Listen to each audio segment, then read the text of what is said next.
If we need a video to go viral, we can get a viral video like basically on demand. There's one problem that people are making of they're wanting to be content creators before they're business people. They're starting off an online business and they're like, yo, I'm gonna be a content creator. I'm gonna grow a personal brand. It's like, well, what have you done? You just don't have that like experience and that value to like share yet. And so the only type of building an audience that can work when you're really just starting off is trying to build some sort of like building in public audience of like, hey, follow my journey of me going from broke kid to like making my first $10,000 a month. You get that emotional buy-in and like you can build an audience that way, but you're not really going to build an audience in like the same way that I have, in the same way that Hormozy has. There's so many opportunities, whether it's just like getting leads for your business, getting equity in other companies, brand deals. The future, I believe, is having an overarching brand.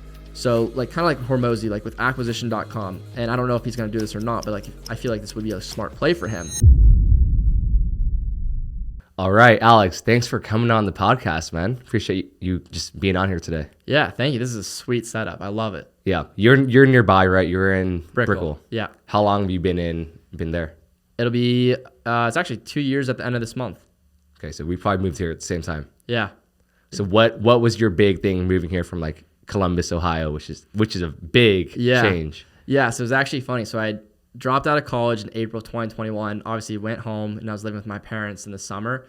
And my business partner, Luca, he calls me and he's just like, are you still living in Ohio? And I was like, yeah, I still live in Ohio. And he's just like, when can I get you to move to Miami? And I was like, I guess like now, like, I don't really know. And so like the next week I like visited, I was like, this is awesome. I was like, this is, such a sick place. And I signed a lease and then I moved at the end of September. But that was it. That was the only reason. He was just like, yo, move to Miami. I was like, all right.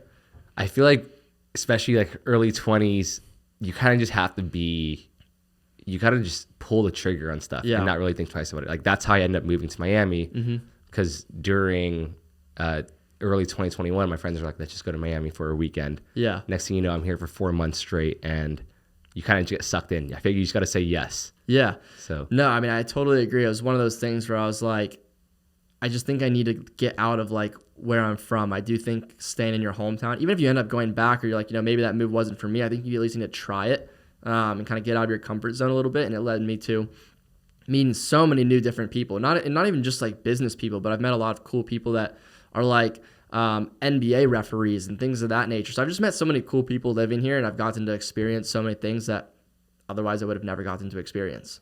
Absolutely. So you have a business partner. Tell me more about the business side of things, because I think, especially in this online space, everyone has education and courses, but you obviously have a much different take, and it's actually a niche that a lot of people are interested in, which is SaaS. Yeah, so when I was running Closify, that business partner was Luca Netz, and I had another one as well. But basically, that was a hiring platform to hire commission-only sales reps that made it a lot faster and made it more affordable. It was basically just like an Upwork or a Fiverr, but was only for commission-only sales reps. And then now I'm focusing on a few different software companies. So I have Rolade, which is now a marketplace to hire no-code developers because, and this is some like free game for the audience, I think being a freelance no-code developer is probably the easiest way to make money right now because there's so little of them. And every single day I'm getting hundreds of DMs of people that want freelance no-code developers or an agency, kind of like what I was telling you earlier with like my agency and like how I barely even check my DMs. Like there's just so many people that need no-code developers that can't. I launched a software company called finetuner.com. So basically earlier in this year, I was trying to fine-tune a model, but you normally need to know how to code. And fine-tune is just like, it's like training a chat GPT basically for a specific use case. So if you wanted to make a model that can tweet just like you can make a CSV file of all your tweets and it would learn how to tweet like you. But normally you would need to know how to code. So we built a tool that allows you to do it without knowing how to code. And so we launched that in August. And then there's obviously one more software project that will probably be my biggest focus if I decide to take that deal. But I'm not sure about it yet. Yep. So what led you to no code SaaS specifically versus code, right? Tell me more about the no code side. Yeah. So when I was starting Closify, we knew we wanted to turn it into a hiring platform, and my business, I was like, I don't have $50K to shell out. You know what I mean? I was 20 years old. I was still pretty new to business. I was like, I don't have that type of money yet. And he was like, there's no code tools. Go scrap it together. And he said, go play around with Stacker, Airtable, MemberStack, and Zapier. And so I did, and I was able to piece together a really crappy MVP. And, it didn't look great, but it was functional. right? And so that kind of showed me, I was like, oh, wow, I built this for like probably like $400, maybe less even. And so I was like, okay, this is interesting because now software was a game that originally people couldn't get into unless they had $30, $40, $50,000 to shell out to developers for an MVP. But now anyone can go onto one of these no-code tools that are, very drag and drop and build their own applications without breaking the bank. So it's democratizing the software world. And so like that's why I'm so bullish on it, because it just makes so much sense to me. It's kind of like how Shopify revolutionized the e-commerce game. I think these no-code tools are going to do the same for software. And you had no coding experience. Yeah, none. And I'm not a technical person at all. Like I'll literally joke that like sometimes I struggle to like operate my MacBook. Like, you know what I mean? Like I'm just not a technical guy yet. I'm able to, like, and again, I can't build on Bubble. Bubble is kind of complicated. But like software, like even I can figure out. Wow. So you basically just played around, learned the software, started building your first SaaS without even knowing how to code. And then like what led you, I guess, like tell me more about Closify, right? That was the main first thing you bought. Like you built that MVP for basically $400. Yeah. What happened next? Yeah. So I launched it to my Twitter audience, and we got a couple of users from that, and we took that money and we reinvested into a better version. So the second version was built using Webflow and Webflow CMS. And so that looked a little bit prettier and it was functional, but it still wasn't like great. But so then we relaunched on that model and we made a little bit more money. And then at this point, it was April of 2021, which is when I dropped out. And then I took $6,000 and I paid for it to be built on Bubble. And so now this is the first time that it was actually like a pretty good product. Like it looked good. It was very functional. It was like one-click interviews. Like it was a much, much better product. And so that got finished up being built on Bubble. So we paid for it in April and I think it finished in June. So then we relaunched in July and then we did a lot more money. And then we took that money and instead of reinvesting it back into the product, so it was actually pretty good now, we went and we hired a cold email agency and then we hired SEO agency and then the snowball just kind of started from there. So yeah, that's kind of how Closify went. Interesting. So you just started building Closify, and every time you built one MVP, you did a launch to your base of Twitter. Were you writing on Twitter full time? No, and that's the craziest part. Is like I actually didn't have that many followers on Twitter at the time. So really, I only got my first few customers from Twitter, and then after that, like I said, by the time that we were on Bubble, it was no longer reliant on my Twitter at all. It was all cold email, LinkedIn outbound, and then SEO took like I think it was like 3 months before we got our first customer from SEO because it does take a little bit of time, but all of a sudden, then we had all these different channels that were bringing us clients, referrals. It did create a buzz effect pretty quickly because it was such a new product, and people were so tired and fed up with the sales recruitment space because of how long they take and how much they charge. So all of a sudden, both sales reps and business owners were talking about Closify because the hardest problem for sales reps is finding a good offer. And so they were like, you're telling me the offers are going to come to me and they're going to have a high, on-track earnings. And the business owners were like, you're telling me I can hire way faster for way less money and they have a proven track record. And so like both sides kind of started talking about it. So we did have like a pretty good like word of mouth effect pretty quickly as well. Nice. And so what kind of eventually led you to want to sell Closify? Yeah, it was really interesting. So I was really good at sales systems and hiring sales reps and doing all these different things. And so eventually, once we had hired out so many different things, and I actually started to feel like a real CEO because we had like between $30,000 and $50,000 a month in overhead. And I started to feel like a real CEO. And so my business partner was like, a large part of your job now has to become content because like he saw the future of like how this economy is going. Like it's a attention economy now, right? And that's why we're here. And so I started making content around building sales teams and sales systems and all these different things. And I realized how much I hated talking about it all of a sudden. I'm like, I do not enjoy this. Like, I feel like I am trapping myself in the same thing that I was trying to escape by dropping out of school, like waking up and doing something I'm not enjoying every day. And so my video editor told me to try out making content about something different. He was like, yo, like, you're not even giving me content to edit. Just make a video about something new, something that excites you. And so I have less than 100 YouTube subs at the time. And I decide to sit down in front of my MacBook on the crappy like MacBook like web camera and the Mac microphone, no plan. I just know I'm going to talk about no-code software because Closify was built no-code, Trackify was built no-code. I'm like, I'm just going to talk about no-code, like unscripted, just mind dump. And somehow that video blows up in December of last year, 2022, to like 20,000 views and adds like 1,000 subscribers. And so that kind of showed me, and it gave me like a gut feeling that there was a massive opportunity here, something way bigger than what I was currently doing, because it blew up when I had less than 1,000 subscribers. And then I started talking about it. I'm like, let me test this out on my Twitter audience. And I make like a thread or two about it, and every single one blows up. And so like, I'm like, you know what? I think I have something here that I don't think I should ignore. Like, I don't think I should just like brush this off. And so I looked to exit, and I talked to a bunch of private equity firms, and none of them were a good fit because they just wanted to spend 6 months in due diligence. And I was like, I can't wait that long. I have to like be on to the next thing. Like I understood, like I knew that timing was important. Like I knew that if I discovered that this is something that people want to learn about and that people are curious about, like it's only a matter of time before someone's the leader in that space. Like time was like of the essence. And so I started reaching out to strategic buyers and seeing who was interested, and ultimately ended up coming to a deal with Luke, obviously. And it was also ideal because private equity wanted to buy me out fully, and I didn't want fully out of it because I still believe in the company. It's such a great company. And so with Luke, I was able to sell the majority to him. It was much faster. And then we closed the deal in March. And then this is what just, again, it just like reaffirms of like everything that I felt in my gut when the YouTube video went viral. Literally a week after the deal closes is when my first reel goes super viral on Instagram. And then after that, I go 0 to 100K in 95 days. On IG. On IG. TikTok. Are you also on TikTok as well? I'm on TikTok. My TikTok has like 5,000 followers. It doesn't grow the same. I honestly haven't posted on TikTok in a while. I'm gonna try to reignite that fire, but I've just been so focused on Instagram. But yeah, it was crazy. And then obviously, you know, all these new opportunities and companies have come as a result of that growth in the last few months.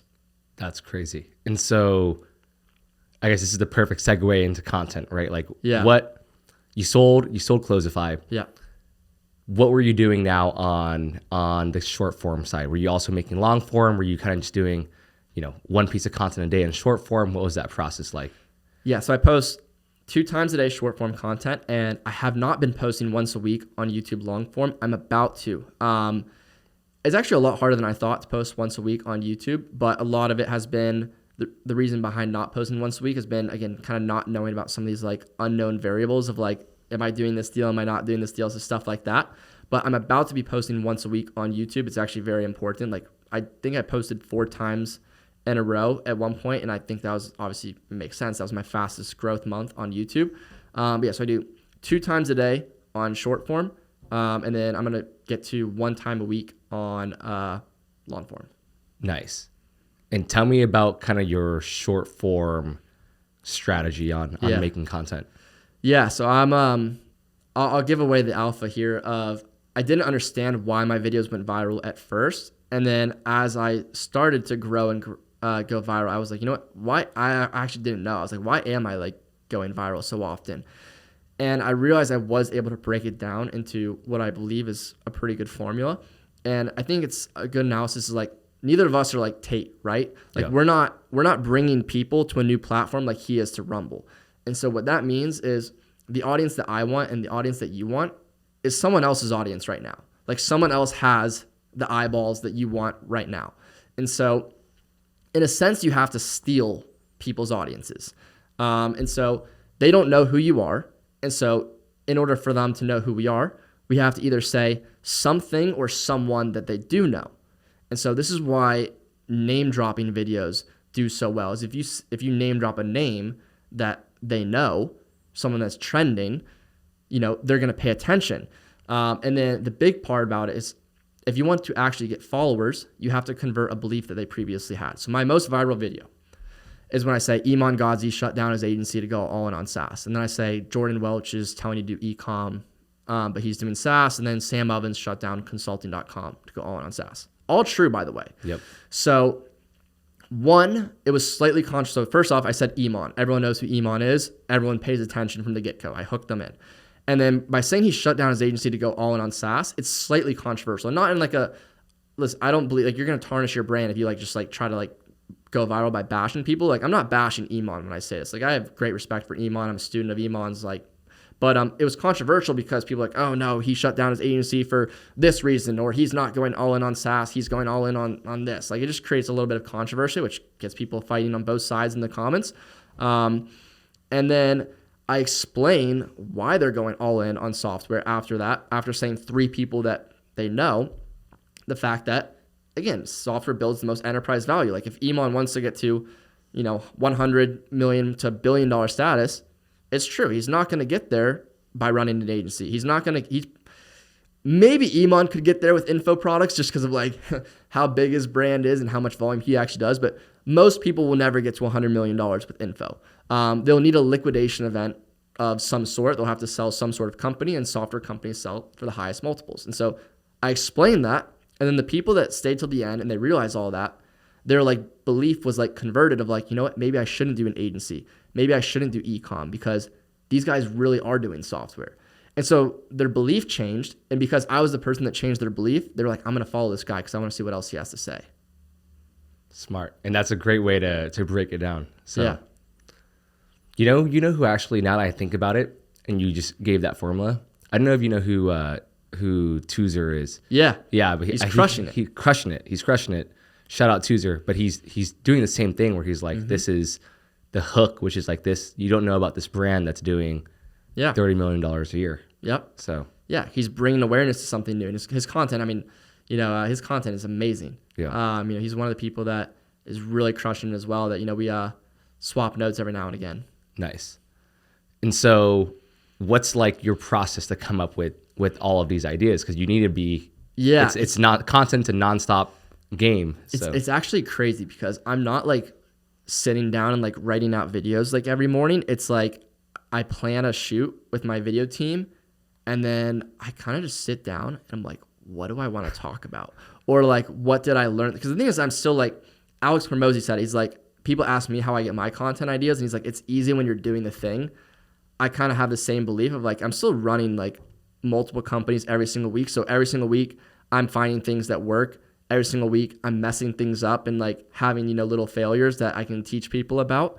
But yeah, for the most part, I'm not ever really scripting them out. Like, I'll come up with the hook in my head and then I just kind of free flow for the video. Like, it's not like, I know some people script out every single word of their short form videos. I just come up with the hook in my head and then I kind of just let it flow. And you might film it a few times. Honestly, no. Wow. Almost every single video I do is one take. It's like, swear on my life, my video team, you can ask them. They say I'm like the only client that they have that shoots everything in one take. But like, I swear on my life, almost every single video I shoot is one take.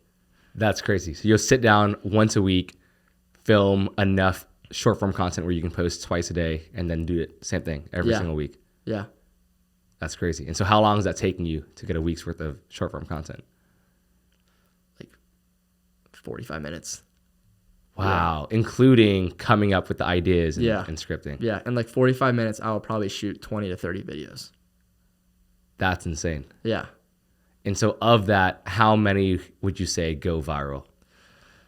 It depends, because we don't make every single video intended to go viral. So social media is a funnel, like everything, right? Mm-hmm. And so I've talked about this before. I don't know if I've said this on a podcast before. So it's like a funnel. So you have your top of funnel, middle of funnel, bottom of funnel. So top of funnel is the content that you want to go viral. So it's just like awareness. It's like the videos like, what is SaaS even? Because a lot of people, you say SaaS, they don't know what that is. So it's like bringing awareness. What is SaaS? It's like the name dropping videos. It's all just like convincing them of why they should start a software company. Like, here's 3 reasons why you should start a software company.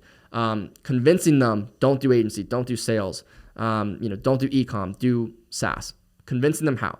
But now I've gained this big audience. If I just keep telling my audience that follows me, here's why you should do SaaS. Here's why they're gonna be like, you convinced me. Like, tell me how. Yes. You know what I mean? So then you need to get into the middle of funnel. So it's like, here's some software pricing strategies. Here's 3 different outreach methods you can do. Here's what your cold email script should be. So it's more the tutorials and the how-tos and the much more niche content. Those videos are not going to go viral, and they're not supposed to go viral, but they nurture, and that they turn the people that are just kind of like following. They're like, oh, let me see what this guy has to say. To the people who are like, wow, like I would buy from this guy because like he's giving so much value. And then they use me for my no-code development agency. things like that. And then, like the bottom of funnels, like when I put up the story posts and, put a Calendly link or, whatever it is. But if we need a video to go viral, like we can get a viral video like basically on demand because we've just kind of like cracked the formula. Wow. So most of your videos right now are more middle of funnel because you have an audience, and obviously once you build value there, you build their trust, then that's when you can have the call to action and pitch your agency. Exactly. Nice. And so I guess like with this whole content play, right? Mm-hmm. Obviously you're going to continue doubling down on short form. Yeah. It sounds like you're going to do long form as well. What's the big picture for you in terms of content? Like what have you learned from growing so fast on content, and like any opportunities that you've seen there, not even just personally, but on business opportunity sides too? Man, there's like, I'm kind of like what I told you offline. There's so many opportunities that come to you once you have a brand. I'll say there's one problem that people are making of they're wanting to be content creators before they're business people. And so people they're starting off an online business and they're like, yo, I'm going to be a content creator. I'm going to grow a personal brand. It's like, well, what have you done? You know what I mean? It's like, you don't really have, and I don't mean that in like an insulting manner, but like you just don't have that like experience and that value to like share yet. And so the only type of building an audience that can work when you're really just starting off is trying to build some sort of like building in public audience of like, hey, follow my journey of me going from like broke kid to like making my first $10,000 a month. You get that emotional buy-in, and like you can build an audience that way. But you're not really going to build an audience in like the same way that I have, in the same way that Hormozy has. So you need to be a business person first. Like I ran a business for 4 years before I started like putting out short form content. And I think that's a large part of why I was able to grow quickly, is it wasn't like I was just sharing what worked and what didn't work for me. There's so many opportunities, whether it's just like getting leads for your business, getting equity in other companies, getting, brand deals. I mean, there's so many opportunities in content, but the big picture is, here's the thing, is like my personal brand and personal brands in general are not going to be enough anymore. So there's this kind of like this trend that's occurring of a creator economy. It's like pretty soon, like, because let's say I have a software company, which I do. So let's say Fine Tuner grows only from my personal brand. And, I'm here preaching about software because the exit multiples are so great, right? And I try to sell Fine Tuner in 2 years, and they're like, well, it doesn't come with your Instagram account, and that's the only way that it grows right now. You know what I mean? I'm not going to get the typical software multiple in that case, which I shouldn't, because it's dependent on me. The future, I believe, is having an overarching brand. So like kind of like Hormozy, like with acquisition.com, and I don't know if he's going to do this or not, but like I feel like this would be a smart play for him. But I mean, he doesn't even need it because his brand is so big and he doesn't plan on selling. Anyways, it'd be like acquisition.com, and then he hires a bunch of creators underneath him that are all building media assets that acquisition.com owns the rights to. So it's like, for me, it's like having people go make tutorial videos for Fine Tuner and, on YouTube, making YouTube pages, but Fine Tuner owns the rights to that YouTube page. Fine Tuner owns the rights to the email list that they build from that YouTube. And so building like media conglomerations, kind of like the Barstool model, kind of like what they've done, but doing that for like every single business, because we're moving away from a world where you have like a tech moat, and we're moving to a world where distribution is everything and owning eyeballs is everything. And so I think every single business, really no matter what business it is, needs to be building a media conglomeration. And I think that's how you win big in 2023 and beyond. Absolutely. And a lot of business models are doing this. Like Dave Ramsey's, from what I know, multi 9 figures a year, but it's not just Dave Ramsey. He has like 6 different faces as a brand. Patrick Bet David, same thing. He has like multiple brands and hosts and stuff. So I do believe the creator economy is the future. Yep, absolutely. Yeah. But you know what's interesting though? When you're in the space, it feels like we've been doing this for a while, and like there's a lot of short form content creators that we know who have been doing this, but I feel like brands and companies are actually still slow to adapt. Obviously they've some have, but for the most part, even if they have, it's not like to this extent. Like they're not treating media as how valuable it should be. Oh, they're so slow to start. And I don't think it's going to be like a mainstream thing. Like, it's in 5 years, it'll probably be like every business hires creators. It's one of the first hires to make. It's going to be obvious. But right now, very few people are like what B2B software do you know that's like, oh, let me go hire creators? And people think, oh, like, how do you make content work for B2B software? Like, bro, I promise you it works. Like, I promise you it works. So in 5 years, it's going to be so obvious of like, oh, creators is like one of the first hires that I should make. Like, video and content creation is the future. But it's not going to be obvious for a while. And so that's why right now it's so opportunistic. What would you recommend? Let's say someone's out there, right? They want to start a SaaS. Maybe they've been in this online space for a while. Maybe they've just made good money online, whatever it is. But they're like, okay, you convinced me. I want to start a SaaS. I want to start a B2B SaaS. What game plan would you lay for them for the first 30, 60, 90 days, even the first year, in terms of how they should get started, how much it's going to cost, and like what that strategy should be? Yeah. So once you have an idea, the first thing that you want to do is validate it. So it's like, how do you validate your idea? I like to go ask the people that I intend on selling to. So if I plan on selling to agency owners, I'm going to go talk to as many agency owners as possible. Like, how painful of a problem is this for you? Like, what solutions exist, and are you currently using any of them? What are the problems with the solutions that you're using? This is like exactly what I did with Closify. They were telling me all their problems with sales recruiters. It takes too long. Their reps aren't experienced. They charge too much, yada, yada, yada. And so once you talk to the people you intend on selling enough, you're going to have an idea of like if it's a validated idea or not. And to take it a step further, before you go and begin developing it yourself or paying a developer, you're just going to whip up a super easy early bird waitlist page. So you can use a super cheap landing page builder like Card or Framer, and you make an early bird waitlist where you just call out your ideal client profile. You say the main benefits of your software and then the main benefits for joining the waitlist. So it could be like, you could call out agency owners use our software to track your sales team's performance, to increase their close rate, and then sign up for the waitlist for 20% off launch plus a free info product on scaling your sales team, something like that. And then you go in Facebook groups and you join groups of your ideal client profile, agency owners, and you make like long value-driven posts where like they need your software to implement it. So it's like, here's how to increase your sales team's performance using X software. You explain it, and then at the end, you're like, this launches at the end of the month. Join the waitlist. You get a bunch of people on your waitlist, and you can also just like, you can cold outreach people on LinkedIn, like whatever you want to do to get people on the waitlist. You get like 50 to 100 people on the waitlist, and if you have an audience, you can also promote the waitlist to your audience. You get 50 to 100 people on the audience or on the waitlist, and you're like, okay, now I have 50 to 100 people to launch to. Now you can start developing it, or you can go pay a developer depending on how technical you are, or it's just like if you have the money, like, you probably can't be bothered to learn. And then it's probably going to take anywhere between 4 to 8 weeks for it to be built, depending what platform you're building on, how complex it is. And then it gets finished up. And now you have 50 to 100 people to launch to via email. And then, that should get your initial users. And then you just continue outbound campaigns, and you do what I did. Take the money, recycle it into making a better product, take the money, recycle it into hiring, sales reps, different things like that. Yeah. And I think the validating the offer is so underrated, right? Because it's so easy, especially if you have a little bit of money as well, where it's like, let me just throw money at the wall to build something versus like you can validate it, but basically by just asking about people's pain points. Right. So, yeah. Nice. And so how much would all of that cost to do essentially to get, the first few MVPs out, would you say? Yeah, so it totally depends. If you're going to build it yourself, you could literally do it extremely affordably. Like, talking around $1,000, less than $1,000. If you're going to build it yourself, do everything.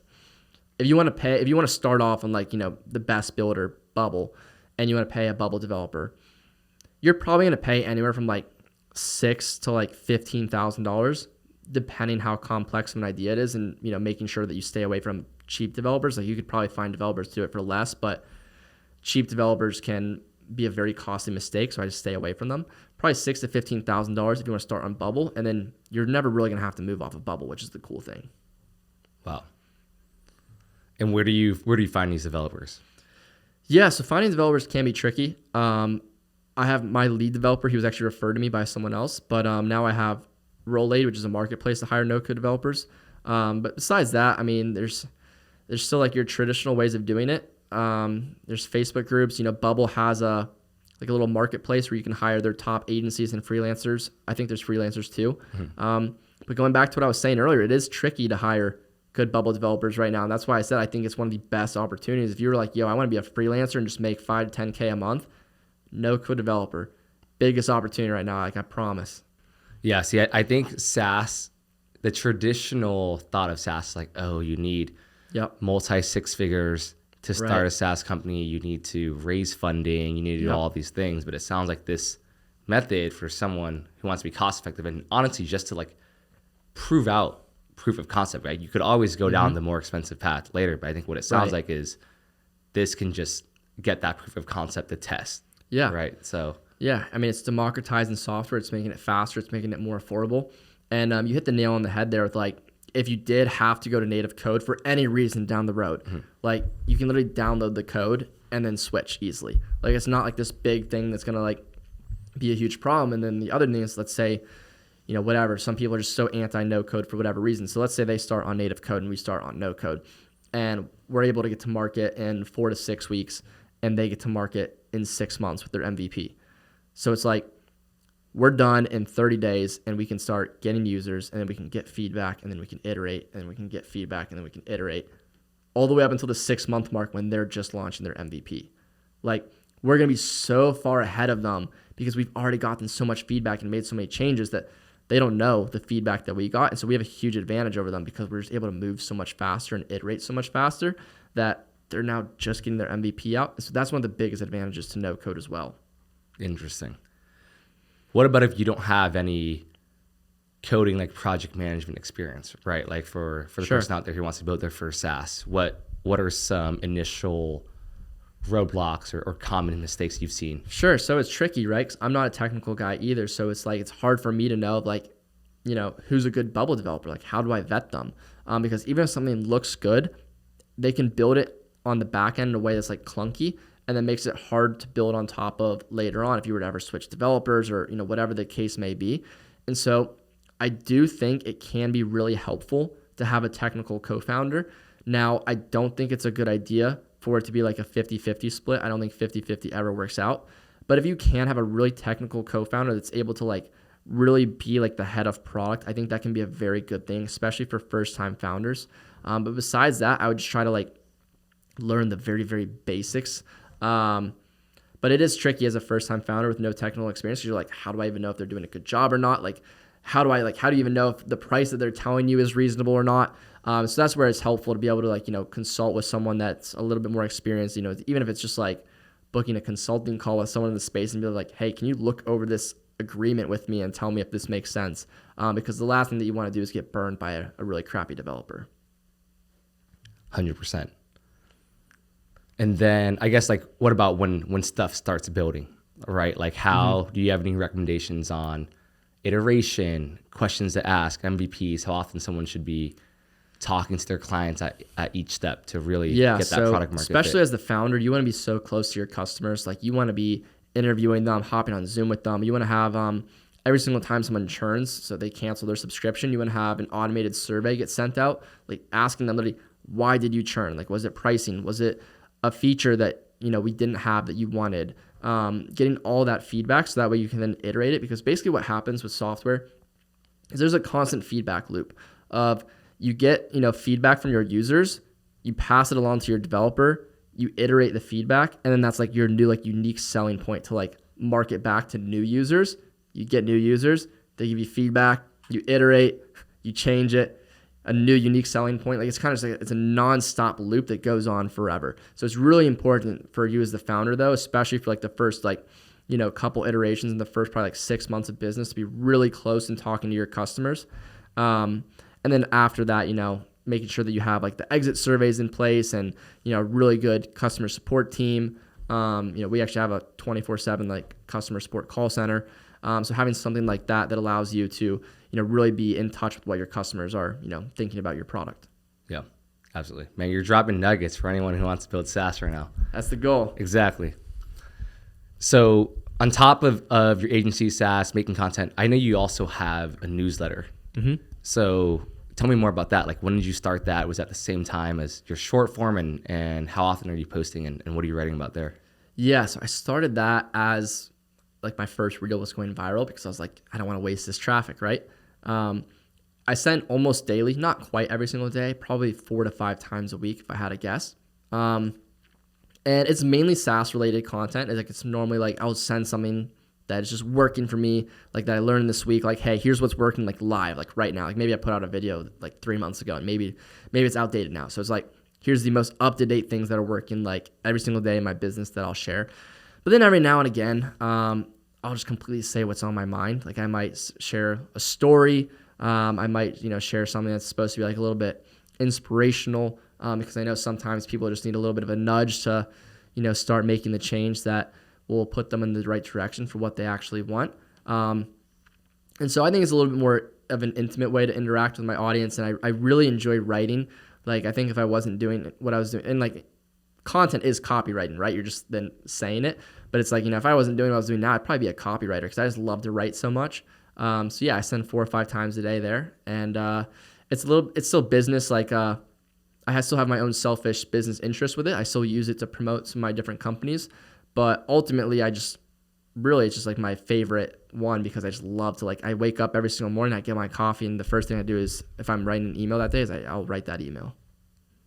Wow. So that's kind of your morning routine is you knock out that yeah, it kind of just gets my brain going. I think writing is a great way to just kind of wake up your brain. And it's also it's not a very it's not something that I need to be super focused for. Like when I wake up, I'm not super focused to go do some super deep work or build out some sort of system or whatever. So it's just a good way to wake up my brain and kind of get flowing. Yeah.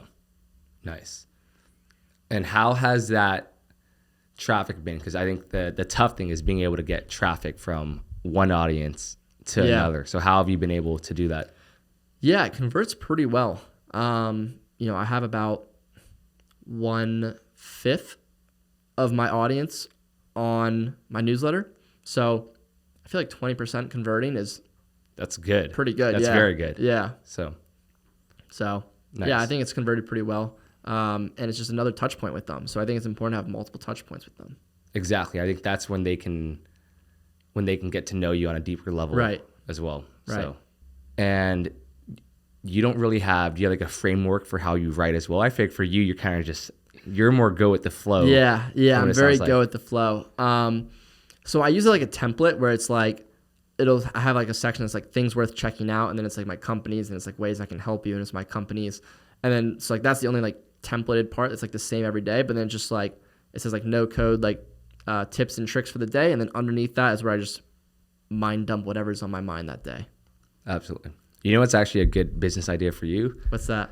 Is you could have an info or course on basically how to become a no-code developer. Yeah, I've thought about it. The problem is I'm not the technical guy, right? So I wouldn't be the one actually teaching it. And so there would be a little bit of disconnect there of me promoting it and then them seeing someone else teaching it. But if you had a good face for it. Yeah, no, absolutely. But there's also there's so many great free resources out there. Bubble's got their own free academies. All these platforms have obviously their own tutorials because it's advantageous for people to know how to use their platforms.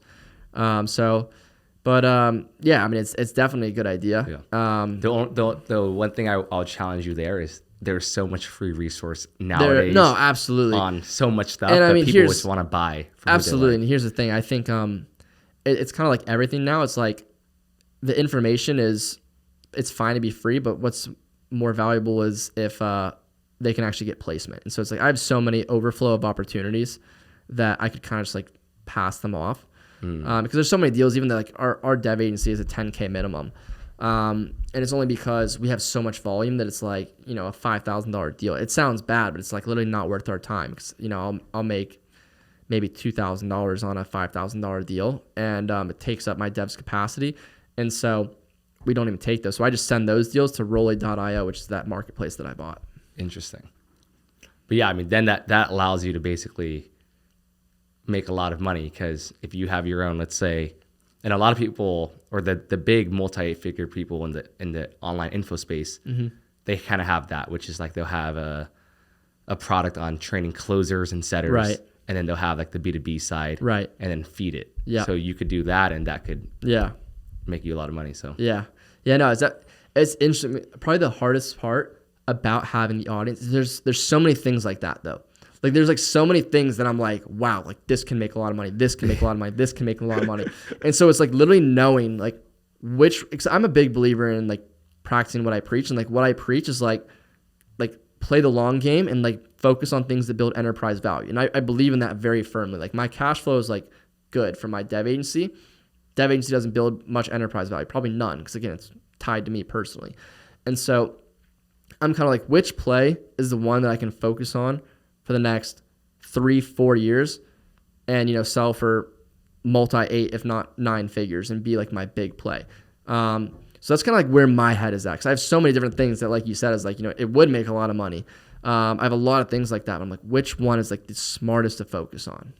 Yeah. And I think it's like what you said. It's knowing what you need to do as an entrepreneur, which I think once you get to a certain point in the business game, you know what you need to do. Yeah. Practicing it is what's tough. Right. Right. Because like, I think if you continue on your path and, maybe you launch an education product, maybe you don't, you'll eventually get to 8 figures. Right. But I think where a lot of people drop off and not get to 9 figures is doing what's tough. Yep. Playing the enterprise value game, playing long term, and just not doing too much. Just the 1 or 2 things that are going to get you to exactly that game. So exactly, and it's like the hardest part that I think a lot of people struggle with is just delaying gratification, because oftentimes when you focus on building enterprise value, you're taking a bit of a cash flow hit. Like it's more advantageous for you to, instead of paying yourself a ton of money, keep it in the business, because then the enterprise value grows. Yep. But it's hard, especially when you live somewhere like Miami, where you're seeing everyone's got the car, they've got the watch, they do the boats every week, they do the nice dinners every single week. Like they do all these things, and you're like, I want to do that too. So I could just go do like the heavy cash flow business. Yeah. And so like it's hard, because you have to be disciplined, and you have to like remember in like the back of your head of like, I'm like not going to do this for like 2 years, because I'm going to be able to do this even better in like 5 years. But it's a very tough thing to do, is like when you're surrounded by and seen every day of being like, yo, I'm not going to pick the cash flow business. Yeah. It's the saying that like the environment that motivates and gets you there is that same environment that's going to prevent you from getting to that next level. So double-edged sword. Yeah. And it's the concept of lifestyle creep. Yeah. When you don't have money and you first start making money, yeah, the immediate natural human reaction is, what can I buy? Yeah. Right? Because what's going to happen is you're going to meet other successful people along the way. They have the watches, they have the cars, they're going out, they're going to dinners, and that stuff is not cheap. It adds up very fast, and then you end up becoming kind of like a prisoner, essentially, which is ironic, because you need to keep working and making all this money and cash flow to sustain this lifestyle that you didn't have previously, and now you can't get to that next level. Yep, I totally agree, and I've seen it happen like quite a few times, and I think that's one thing I did a really good job of. I haven't let lifestyle creep get to me. I've done a pretty good job, in my opinion, of like, and by no means do I live frugally or in a cheap manner, but like below my means of like, not driving a crazy car and, little things like that. So I think I've done a good job of it. But it's definitely tough at times. I think that kind of wraps up, I feel like, a lot of good things. We got a lot of good nuggets on just B2B SaaS and everything. So I appreciate you sharing your SaaS story and honestly just dropping a lot of content on making short form as well. Because I think anyone who's watching this is probably interested in both of those things. And if you take the nuggets from this video, I think that's really the key to building that next big thing. Yeah, absolutely. Yeah, content and software, 2 things that are like infinitely scalable. 100%. Thanks for coming on, man. Yeah, thank you, bro. This is awesome.